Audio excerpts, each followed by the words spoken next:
Dear learner, I welcome you all to the MOOC on Principle of Electrical Sciences.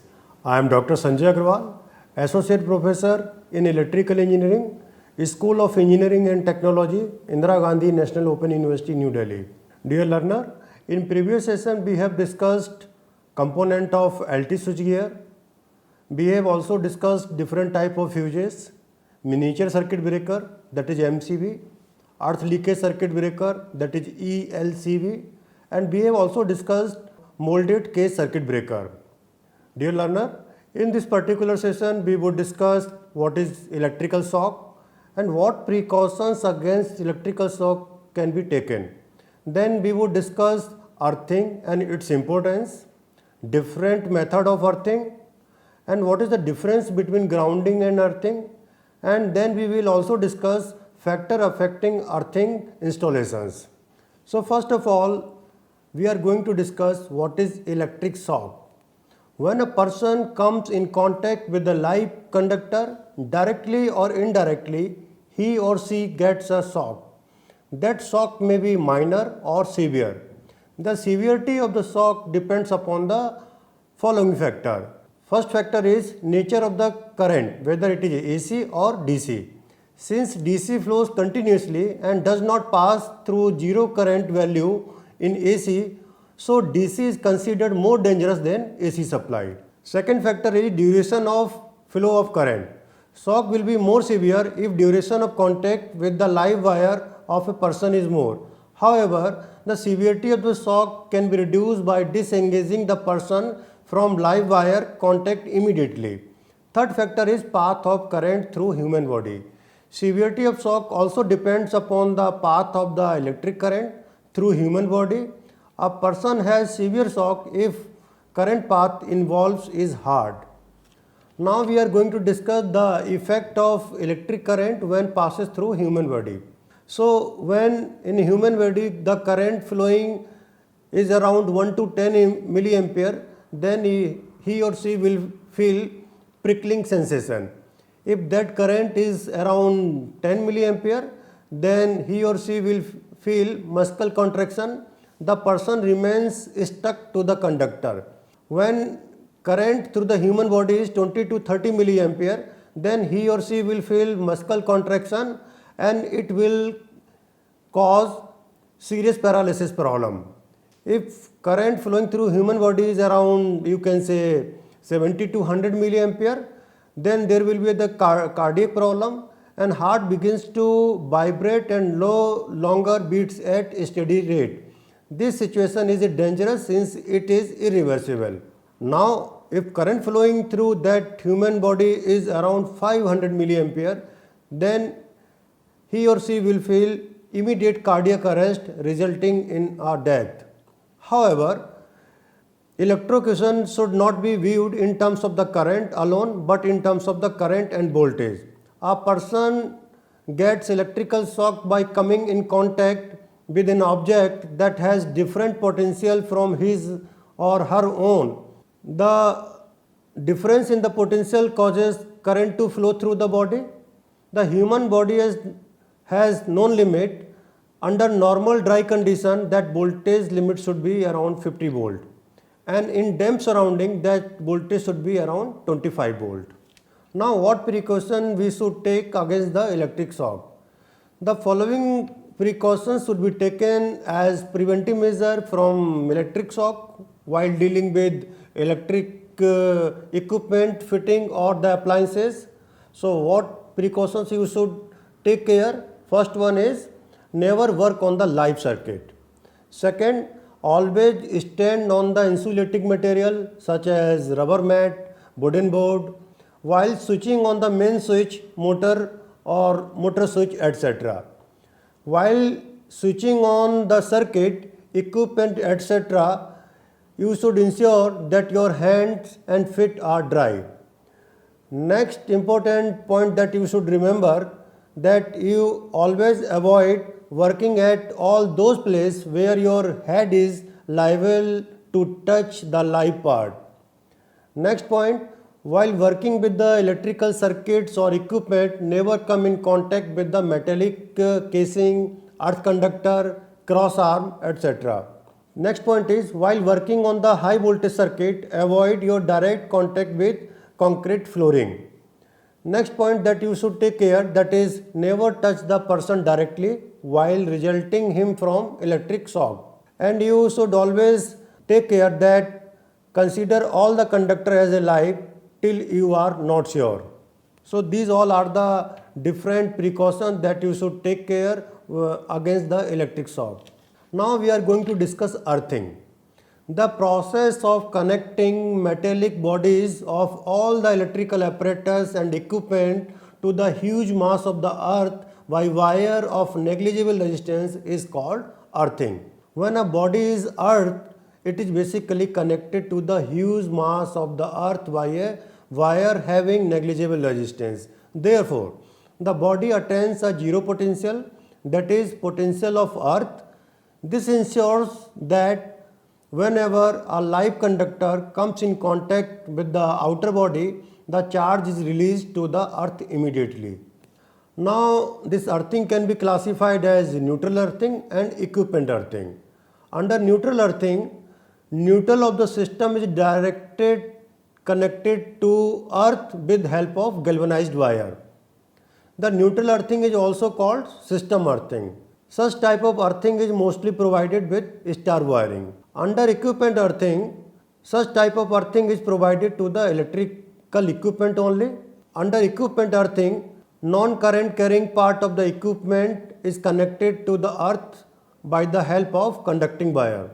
If any fault occurs in the apparatus, that short circuit current to pass the earth. Now we are going to discuss what is the importance of earthing. First point is, the earthing protects the personnel from the short circuit current. Second importance of earthing is, the earthing provides the easiest path to the flow of short circuit current even after the failure of insulation. Third importance of earthing is, the earthing protects the apparatus and personnel from the high voltage and lightning discharge. Now we are going to discuss how does earthing work. So here you can see in the figure A that in circuit there is a one fuse and one switch are there, and here you can see that single phase AC supply is connected between phase and neutral, and here you can see that one resistance R is there.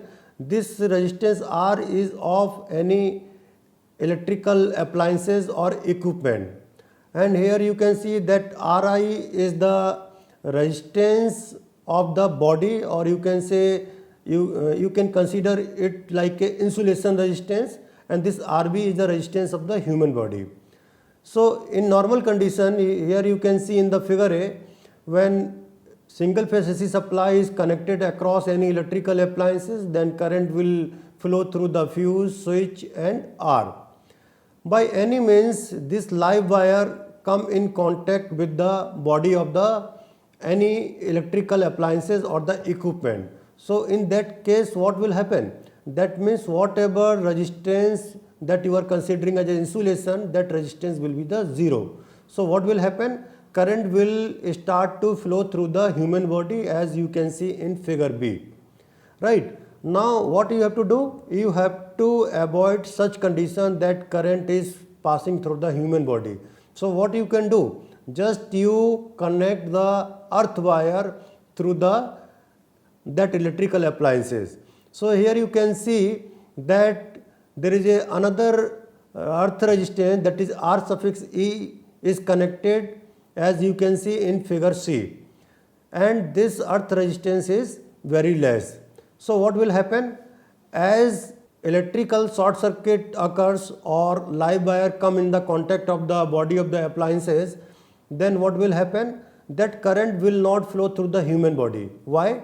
Because there is a earth resistance, and this earth resistance having a very less resistance in comparison to the resistance of the human body or resistance of the electrical appliances. So as you know, current always flows through the least resistance. So all current will flow through this earth resistance, that is Re. So by this way you can avoid to get electrical shock. Now when earthing is done, following points to be remember. So what are different points to be earth? First one is earth pin of 3-pin lighting plug socket and 4-pin power plug should be efficiently and permanently earth. Next point is all metal casing or metallic covering containing or protecting any electric supply line or apparatus such as GI pipe and conduits enclosing VIR or PVC cables or iron clad switch or iron clad distribution fuse boards, it should be earthed, or you can say it should be connected directly to the earth. Next point is the frame of every generator, stationary motor and metallic part of all transformer used for controlling energy should be earthed by two separate and yet distinct connection with the earth. In a DC 3-wire system, the middle conductor should be earthed at the generating station. Stay wire that are for overhead lines should be connected to earth by connecting at least strand to the earth wire. Now we are going to discuss types of the earthing. So there are different type of earthing. So first earthing that we are going to discuss, that is called plate earthing. Plate earthing requires a copper or galvanized iron to be buried vertically into the earth in an earth pit, dug more than 10 feet into the ground. In case of the plate earthing, these earth pits are then filled with charcoal and salt in alternate layers. Next earthing that we are going to discuss, that is called pipe earthing. So for pipe earthing, a pipe of galvanized steel is placed in the soil instead of a plate. The pipe is drilled with holes for connecting the earthing wire. The length and diameter of pipe depends on the type of soil and type of electrical installation. In this method, the earth pits are filled with alternate layer of charcoal and salt for inducing reactivity. Pipe earthing is the most common type of earthing that we use. Next earthing that we are going to discuss, rod earthing. Similar to pipe earthing, rod earthing requires the burring of rod made of copper or galvanized iron. Electrodes are embedded in the soil and so it decreases the resistance of the earth as required. Next earthing that we are going to discuss, that is called wire earthing. For wire earthing, several horizontal trenches are dug. Under wire earthing, strip electrodes are buried inside the trenches. These electrodes are made of copper or galvanized iron, or you can say steel. Sometimes round conductor are also used in the wire earthing. Next type of earthing that here we can understand, that is called earthing through the waterman. In this method of earthing, the waterman galvanized pipe are used for earthing purpose. Make sure to check the resistance of GI pipe and use earthing clamps to minimize the resistance for proper earthing connection. If stranded conductors are used as earth wire, then clean the end of the strands of the wire and make sure it is in straight and parallel position, which is possible then to connect tightly to the waterman pipe. Now we have to understand what is the difference between grounding and earthing. It is a very familiar that sometimes we say that grounding is done, sometimes we say earthing is done. So now we have to understand what is the difference between grounding and earthing. One of the major difference between grounding and earthing is that in grounding, the current carrying part is connected to the ground, whereas in earthing the non-carrying part is connected to ground. So this is the difference between grounding and earthing. Now we have to understand the definition of the grounding. In grounding, the current carrying part are directly connected to the ground. The grounding provides the return path for the leakage current and hence protect the power system equipment from damage. Here you can see also in the diagram that here you can see that current supplies are there. Then you can see live wire and neutral wire are there, which is connected through that electrical equipment, and that neutral wire is grounded with help of the wire from the neutral to earth. When the fault occurs in the equipment, the current in all three phases of the equipment becomes unbalanced. The grounding discharges the fault current to the ground and hence make the system balance. Grounding has several advantages like it eliminates the surge voltage and also discharges the over voltage to the ground. The grounding provides the great safety to the equipment and improves the service reliability. Now we have to understand the difference between grounding and earthing in detail. So there are a different factor on which you can compare grounding and earthing. So first you have to understand what is the definition of the grounding and earthing. Under grounding, the current carrying part is connected to the ground. Under earthing, the body of the equipment is connected to the ground. If you are talking about the location, so under grounding, between the neutral of the equipment and the ground, grounding is done. In case of earthing, it is done between the equipment body and earth pit, which is placed under the earth surface. Grounding does not have zero potential, but in case of earthing, it has zero potential. Under grounding, it protects the power system equipment. In earthing, it protects the human from the electric shock. Now we have to understand the application. Grounding provides the return path to the current. In earthing, it discharges the electrical energy to the earth. Grounding are of three types. First one is solid grounding, second is resistance grounding, and third one is reactance grounding.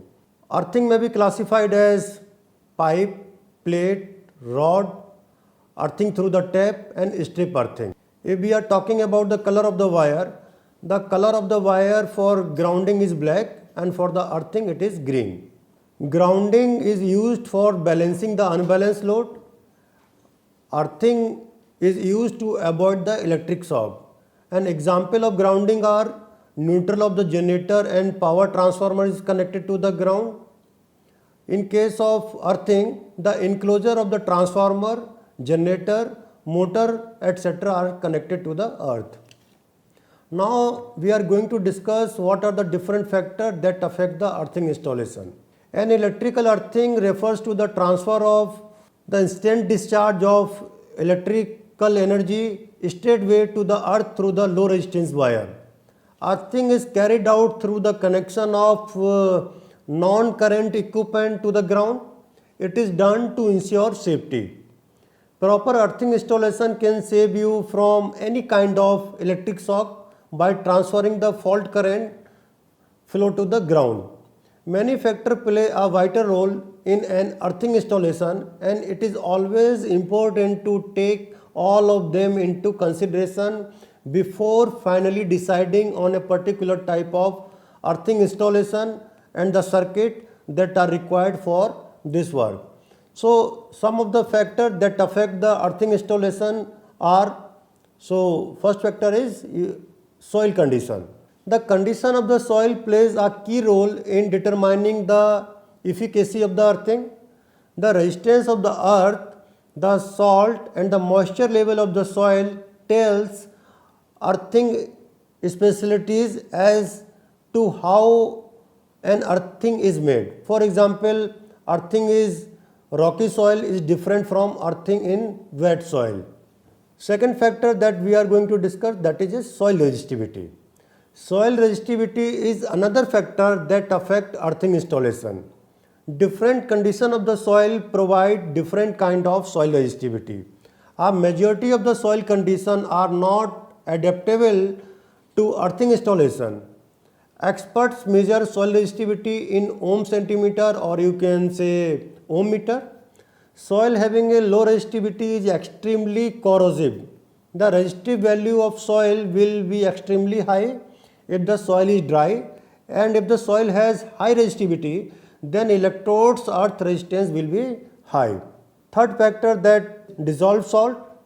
Pure water is considered a bad conductor of the electricity. Soil resistivity depends on water resistivity, which then depends on the quantity as well as the nature of the salt that are dissolved in it. Next factor is moisture in soil. Moisture existed in the soil is tested by considering the amount of the water contained by the soil and its water resistivity. Hence, it is very important to provide water in the earth and around it for maintaining the moisture in dry climate. Next factor that we are going to discuss, that is location of the earth pit.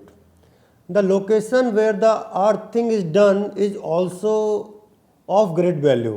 In case the earthing is to be done for a sloping landscape, hilly areas, rocky areas, water runs off.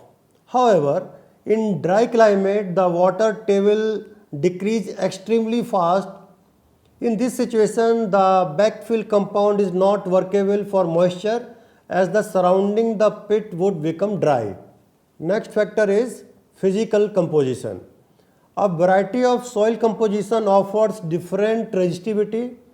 Clay soils has 4 to 150 ohm meter resistivity range, whereas the range for gravel or rocky soils may be above than 1000 ohm meter. Next factor is that is climate condition. The climate condition also affect the earthing process. When the moisture in the soil increases or decreases, the soil is increase or decrease respectively. So in dry climate the resistivity is high and in monsoon the resistivity becomes low. So dear learner, in today's session we discussed what is electric shock and what precautions against electric shock can be taken. Then we have discussed about earthing and its importance. We have also discussed different methods of the earthing. Then we have discussed what is the difference between grounding and earthing. And in the last we have discussed what are the different factors that affect earthing installation. Hope you are able to learn all the concept. In the next session we will discuss type of the batteries and important characteristic of the battery. Then we will also discuss the ratings of the battery. Thank you very much.